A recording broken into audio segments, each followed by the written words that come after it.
കൂട്ടുകാർക്കും ഞങ്ങളുടെ ചാനലിലേക്ക് സ്വാഗതം. ഫ്രണ്ട്സ്, നമുക്കിന്നൊരു നാടൻ കറിയുടെ റെസിപ്പി കണ്ടാലോ? നമ്മുടെ വൻപയർ മമ്പയർ എന്നൊക്കെ പറയും.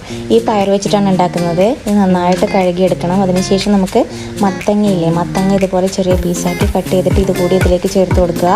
അതിനുശേഷം ആവശ്യത്തിനുള്ള മഞ്ഞൾപ്പൊടി, ഉപ്പ് എന്നിവ ചേർത്ത് നമുക്ക് കുക്കറിൽ ഒരു 3 വിസിലിന് ഇതൊന്ന് വേവിച്ചെടുക്കണം. നന്നായിട്ട് 3 വിസിലാകുമ്പോഴത്തേക്കും പാകത്തിനുള്ള വേവൊക്കെ ആയി കിട്ടും. അതിനുശേഷം നമുക്കിതിലേക്ക് ചേർക്കേണ്ടതെന്ന് വെച്ചാൽ ചെറിയ തേങ്ങ, ജീരകം, 1 പീസ് വെളുത്തുള്ളി, അതുപോലെ കുറച്ച് മുളക് പൊടി, ഇത്രയും ചേർത്ത് നന്നായിട്ടൊന്ന് അരച്ചെടുക്കാം. ഇത് അരച്ചെടുക്കുമ്പോഴത്തേക്ക് ഞാനിതാ നമ്മുടെ കുക്കറിൽ വേവിച്ചെടുത്തിട്ടുള്ള വമ്പയറും ഇതുപോലെ നന്നായി വെന്തിട്ടുണ്ട് കേട്ടോ. നന്നായി ഒന്ന് ഉടച്ചു കൊടുക്കുന്നുണ്ട്. ഉടച്ചു കൊടുത്തതിന് ശേഷം നമുക്കിതിലേക്ക് നമ്മുടെ അരപ്പ് ചേർത്ത് കൊടുത്തിട്ട് നന്നായിട്ടൊന്ന് തിളച്ച് കുറുക്കിയെടുക്കണം. ഇതിന് എരിശ്ശേരി എന്നൊക്കെ പറയട്ടോ. എരിശ്ശേരി നന്നായി കുറുക്കിയെടുത്ത് കട്ടി രൂപത്തിലാണെങ്കിൽ ഇത് എരിശ്ശേരിയാണ്. അല്ലാന്നുണ്ടെങ്കിൽ നമുക്ക് നല്ല ഗ്രേവിയോട് കൂടിയും ഇതുണ്ടാക്കി കഴിക്കാം. നല്ല ടേസ്റ്റാണ്. കുറുക്ക് പരുവം തന്നെ വേണമെന്നില്ല കേട്ടോ. ഗ്രേവി ആയിട്ടും നമുക്കിത് യൂസ് ചെയ്യാം. ഇതുപോലെ കണ്ടോ, തേങ്ങയായിട്ട് മിക്സ് ചെയ്ത് നന്നായിട്ട് കുറുകി വന്നിട്ടുണ്ട്. നല്ല ടേസ്റ്റായിട്ടോ ഇതിന്. ഇതിലേക്ക് ഇനി വറവ് കൂടി ചേരുമ്പോഴത്തേക്കും നല്ല സ്പെഷ്യൽ ടേസ്റ്റ് വരും. നമുക്ക് എന്താ പറയുക, ഒറ്റയിരിപ്പിൽ തന്നെ ഒത്തിരി ചോറങ്ങ് കഴിക്കാൻ വേണ്ടി പറ്റും. ഇനിയിപ്പോൾ നമുക്കിതിലേക്ക് വറുത്ത് ചേർക്കുകയാണ് വേണ്ടത്. അതിന് ഒരു പാൻ ചൂടാക്കുക.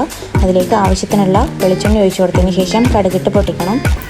കടുക് പൊട്ടി വരുമ്പോഴത്തേക്കും നമുക്കിതിലേക്ക് ചേർക്കേണ്ടത് കറിവേപ്പില ആൻഡ് വറ്റൽമുളക്, അതും ചേർത്ത് പിന്നെ കുറച്ച് ചെറിയ തേങ്ങ കൂടി ചേർത്ത് നന്നായിട്ട് മൊരിപ്പിച്ചെടുക്കണം. തേങ്ങ ഒരു ഗോൾഡൻ കളറായിട്ട് മാറണേ.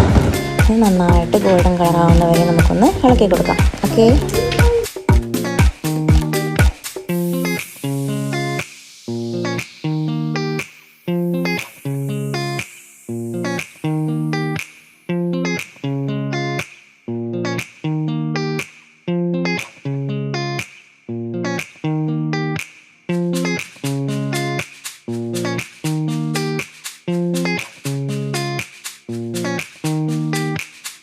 നമ്മുടെ വറവ് ഇവിടെ റെഡി ആയിട്ടുണ്ട്. ഇത് നമുക്കിതിലേക്ക് കറിയിലേക്ക് ചേർത്ത് കൊടുക്കുക. എന്നിട്ട് നന്നായിട്ടൊന്ന് മിക്സ് ചെയ്തെടുക്കുക.